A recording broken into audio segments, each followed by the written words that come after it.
People would ask me, well, do you think they're going to try and cancel the elections? I don't think so, because if you thought no King's rallies were a thing, people would take to the streets if they tried to cancel elections. The callous administration that is in the White House right now, no, they have had an agenda that has been in place for decades. So difficult for the people to vote.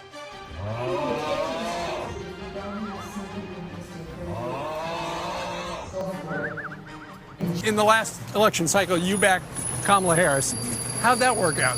Not so good. Okay, not so good. What do you say to a room full of lawyers and advocates who are going to have to figure out what comes next? Okay, being very candid. Please. This was supposed to happen in June.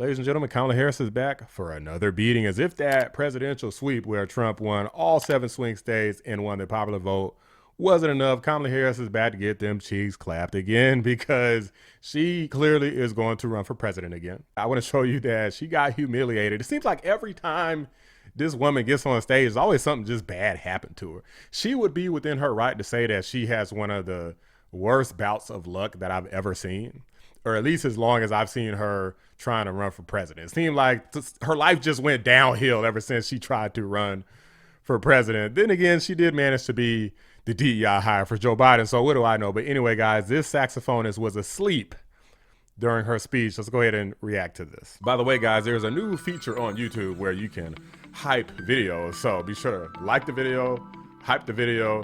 It helps out a lot. Appreciate you. People would take to the streets if they tried to cancel elections. No, they have had an agenda that has been in place for decades. This dude is knocked out.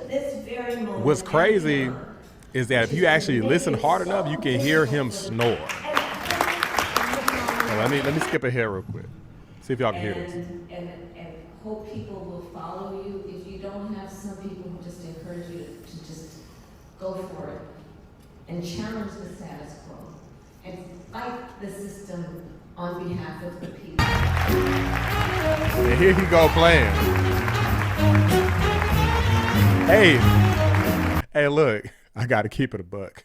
He playing his ass off. So guys, obviously people don't really care about what this woman has to say. The black man on the stage is literally asleep rather than vehemently concentrating and listening to the words coming out of your mouth, because most people know it's a bunch of freaking BS word salad anyway. But to make matters worse, the donors also don't want you to run, because Shark Tank's Mark Cuban, who is a great big time supporter and donor to Kamala Harris, is totally over. Let's go ahead and react to what he has to say. Kamala Harris surrogate in 2024. I'm going to give you a pop quiz. What was her message on healthcare? Don't remember, don't care. Those days are gone. It doesn't matter. All I can tell you is Republicans. Do you think she had one? I don't care, right? There's no reason to relitigate that. You're like inspired by it. No, I mean, it doesn't matter. You know, right now, Republicans need better health care, cheaper health care. Democrats need better, cheaper. There's no point in relitigating any of that. I mean, I would undo the Luca trade too if I could, you know. So let me rephrase that in a forward-looking way, or revise it in a forward-looking way. Would you like to see her run for president again? No. And tell me why not. Doesn't matter. I would, Jesse, because I would like to see her lose again. How do you think that someone as influential and moneyed as Mark Cuban influences whether or not Kamala Harris gets in the race? Well, he's like a guy. He's not emotional about it. You know what I mean?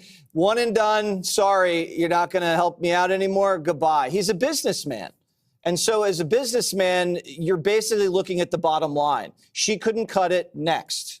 It's what he does on television. Yep. Either makes sense with the math or it doesn't make sense. Next. But I know one thing, he certainly doesn't care about what Kamala Harris has to say.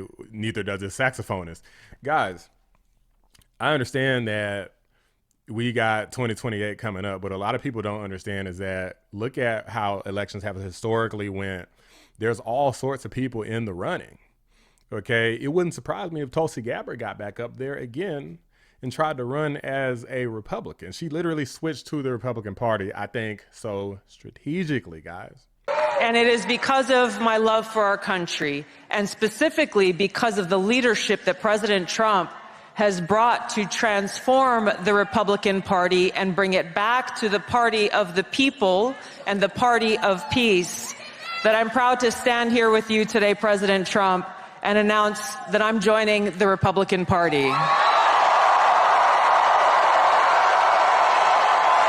The party of the people, the party of equality, the party that was founded to fight against and end slavery in this country. It is the party of common sense, and the party that is led by a president who has the courage and strength to fight for peace.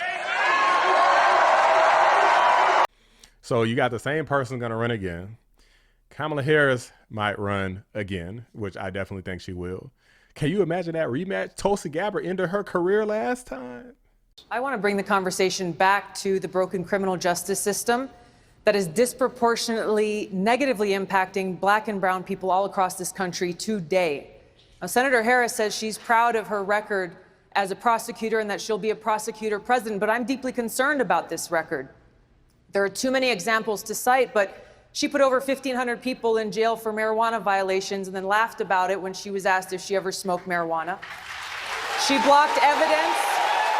She blocked evidence that would have freed an innocent man from death row until the courts forced her to do so. She kept people in prison beyond their sentences to use them as cheap labor for the state of California. Imagine if she did it again. Oh man, Kamala Harris would hate her so bad. And I would love her so much. Tulsi Gabbard is already one of my top picks to run. I think she might struggle to win, but I would love to see her get back in the ring, if only to see her put her foot up Kamala Harris's ass again. But these are just my thoughts, guys. Let me know what you guys think. Drop a like on the video. Subscribe to the channel if you're new. I appreciate you guys watching. I'm out. Shout out to my members, patrons, and fellow anomalies: Cyber Noodle, 655, The Great, Bella Scott, Carpentier John, and Pinecone 6. I appreciate you guys every single day. And that's what a lot of these donors are going to do. And I think she's going to get Cubaned by the whole lot of them. Yeah, you're nodding along. Absolutely. Money talks. I totally believe that. I know that we have some folks around here who think she's absolutely money. She might run. She's not going to have any money. I mean, who's going to throw good money after bad? There was no one on the Democratic team that could sell. And Donald Trump is a salesman. He might have thought that he could have an intellectual impact on Kamala. He could be a mentor on policy, but he realized she didn't want the input, nor she was impenetrable to wisdom, as you know. She avoided it like alcohol-free beer. She wasn't going to touch it.